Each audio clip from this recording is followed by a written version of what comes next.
Perkenalkan, nama saya Cornelius Kacip dengan NIM D1111201016 dari Prodi Teknik Kelautan, mata kuliah Oceanografi Fisik. Saya dari kelompok 2 materi keempat, yaitu teori gelombang solitari. Nah, di sini ada internal solitary wave.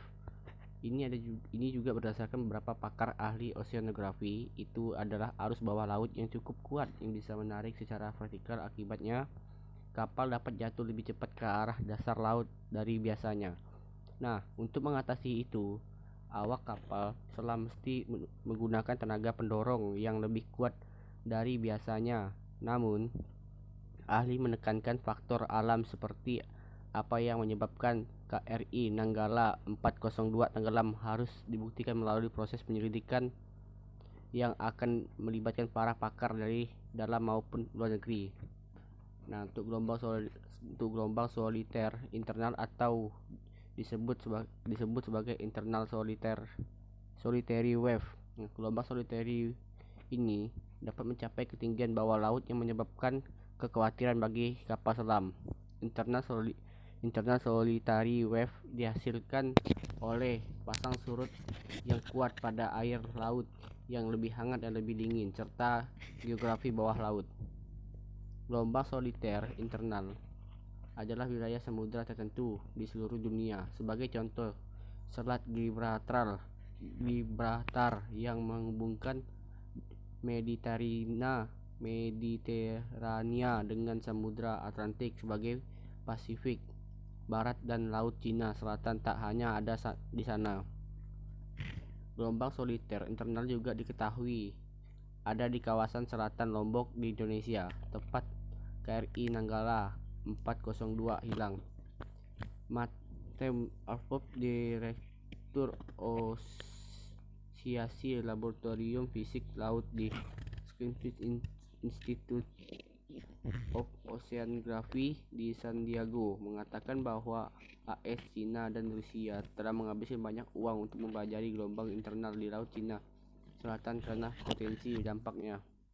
Nah, kemudian gelombang internal sangat kuat dan berbahaya karena menyapu lapisan laut dan berpotensi apapun di dalamnya, termasuk penyelam atau kapal selam, untuk jatuh ratusan meter hanya dalam beberapa menit.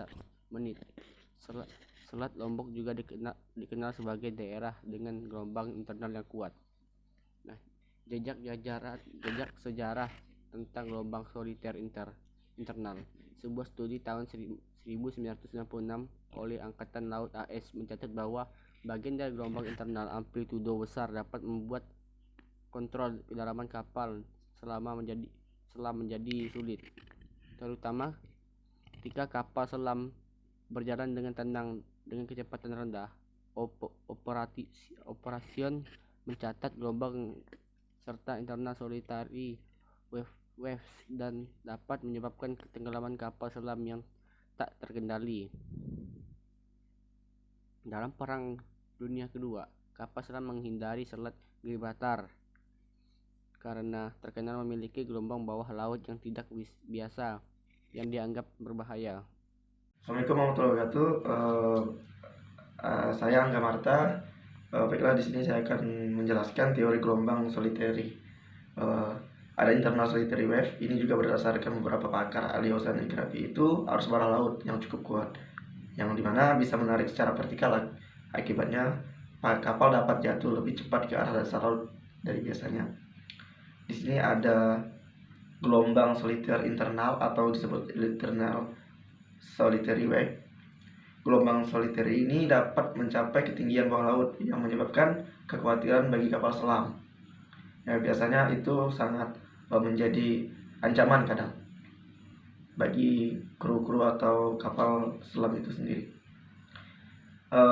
Yang berikutnya, gelombang internal sangat kuat dan berbahaya karena menyapu lapisan laut dan beroperasi pada apapun di dalamnya, termasuk penyelam atau kapal selam. Jejak sejarah tentang gelombang solitary internal, sebuah studi di tahun 1966 oleh Angkatan Laut Amerika Serikat mencatat bahwa bagian dari gelombang internal amplitudo besar dapat membuat kontrol kedalaman kapal selam menjadi sulit. terutama ketika kapal selam berjalan dengan tenang dengan kecepatan rendah. Nah, dalam Perang Dunia Kedua misal, kapal selam menghindari giliran karena telah terkenal gelombang bawah laut yang tidak biasa yang dianggap berbahaya karena dia mampu melampaui. Nah, cukup mungkin yang dapat saya sampaikan.